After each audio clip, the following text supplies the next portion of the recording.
শুরু করবো। আচ্ছা, যেমনটা বলছিলেন যে 17 বছর পরে আজকে হচ্ছে স্বাস্থ্য কমিটির মিটিং হয়েছে। 2009 সালে লাস্ট এই মিটিংটা হয়েছে। এখন দায়িত্ব প্রাপ্তির পরে আজকে আমার প্রথম মিটিং। তো এই মিটিংটি 17 বছর পর যদি প্রত্যেক মাসে হওয়ার কথা ছিল, তো আমরা আজকে প্রথম যে ডিসিশনটা নিয়েছি আজকে মিটিংয়ে, সেটি হচ্ছে যে আমরা প্রত্যেক মাসের প্রথম সপ্তাহে প্রত্যেক মাসে আমরা এই মিটিংটি করব।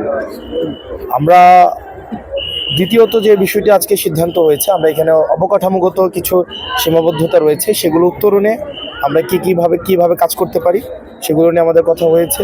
দ্বিতীয়ত হচ্ছে এই হসপিটালে আমাদের যান্ত্রিক অনেক সীমাবদ্ধতা আছে। আমাদের ইসিজি মেশিন, অক্সিজেন সরবরাহতা, আমাদের হচ্ছে ডিজিটাল এক্সরে বা এরকম নানাবিধ অনেকগুলো সরঞ্জাম আমাদের হসপিটালে লিমিটেশন আছে। সেগুলো উত্তরণের ক্ষেত্রে আমাদের কিছু প্রয়োজনীয় সিদ্ধান্ত নেওয়া হয়েছে। আশা করি আমরা দ্রুততম সময়ের মধ্যেই এই মেশিনগুলোকে আমরা ইনস্টল করতে পারবো। তৃতীয়ত আমরা যে বিষয়গুলো নিয়ে কথা বলেছি সেগুলো হচ্ছে আমরা রুগী এবং ডাক্তারদের এক ধরনের এখন একটা মুখোমুখি অবস্থা তৈরি হয়েছে।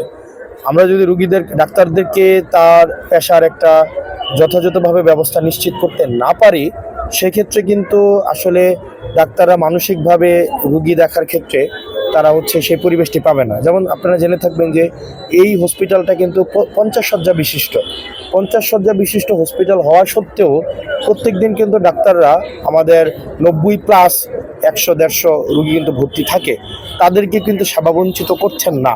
তারা কিন্তু 50 জনের বেডে ভর্তির চিকিৎসা থাকলেও তারা কিন্তু ওই রুগীদেরকে কিন্তু চিকিৎসা দিচ্ছেন। দ্বিতীয়ত যে বিষয়টি, এখানে একটা রুগী যে এখানে ডাক্তার আমাদের জুনিয়র কনসালটেন্ট থাকার কথা হচ্ছে 10 জন, সেখানে জুনিয়র কনসালটেন্ট আছে 9 জন, তার মধ্যে আবার 4 জন হচ্ছে বিভিন্ন জায়গায় প্রেশনে আছেন, অ্যাটাচমেন্টে আছেন। তার মানে এখানে জনবল থাকার কথা ছিল 10 জন, আছে মাত্র 5 জন। এই 5 জন দিয়ে আমাদের কিন্তু ঠিকই আমাদের প্রত্যেক দিন হচ্ছে আমাদের আপনারা যদি আপনি জেনে থাকবেন এখানে প্রত্যেক দিন এখানে হচ্ছে 1000-এর কাছাকাছি রোগী দেখতে হয়, 800-700 রুগী দেখতে হয়। আবার আপনি ভাগ করেন 5 জন ডাক্তার 700 জন রুগী দেখে প্রত্যেক দিন। 600 গত ফেব্রুয়ারি মাসে এই হসপিটালে রুগী দেখা হয়েছে 15,500 রুগী দেখা হয়েছে। আবার আপনি চিন্তা করেন প্রত্যেক 5 জন ডাক্তার যদি 15,000 রুগী দেখে, এটা হচ্ছে কোনোভাবেই। আর ডাক্তারি জায়গা থেকে আমি ডাক্তারকে হচ্ছে প্রেশার দিয়ে ফোর্স করাইয়া, জোর করাইয়া, জবরদস্তি করাইয়া আমি এটাকে চিকিৎসা করাইতে পারবো না।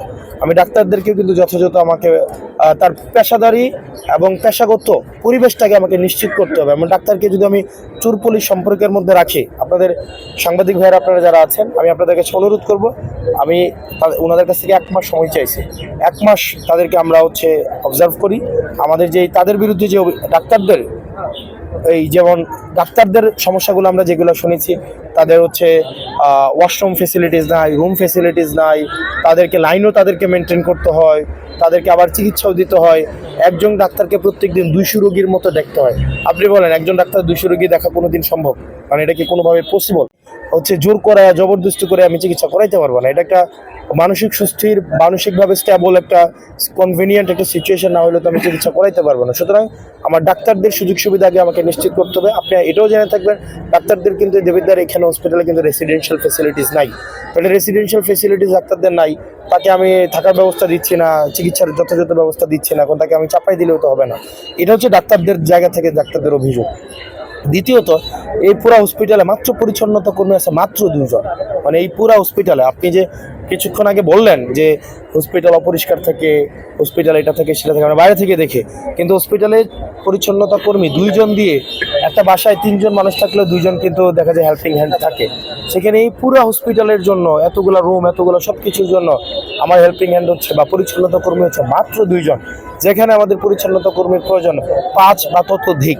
সেই জায়গা থেকে এই পরিচ্ছন্নতা কর্মী কীভাবে বৃদ্ধি করা যায় পৌরসভার সাথে কথা বলে আমরা সেই বিষয়টি নিয়ে আজকে কথা বলেছি।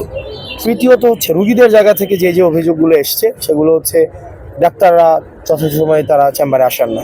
অর্থাৎ তাদেরকে 8টা থেকে 2টা পর্যন্ত থাকার কথা, তারা 8টা থেকে 2টা পর্যন্ত থাকেন না থেকে তারা হচ্ছে প্রাইভেট হসপিটালে রুগী দেখেন, তারা হচ্ছে সরকারি হসপিটালেই তারা আলাদা হচ্ছে ফি নিয়ে রুগী দেখেন।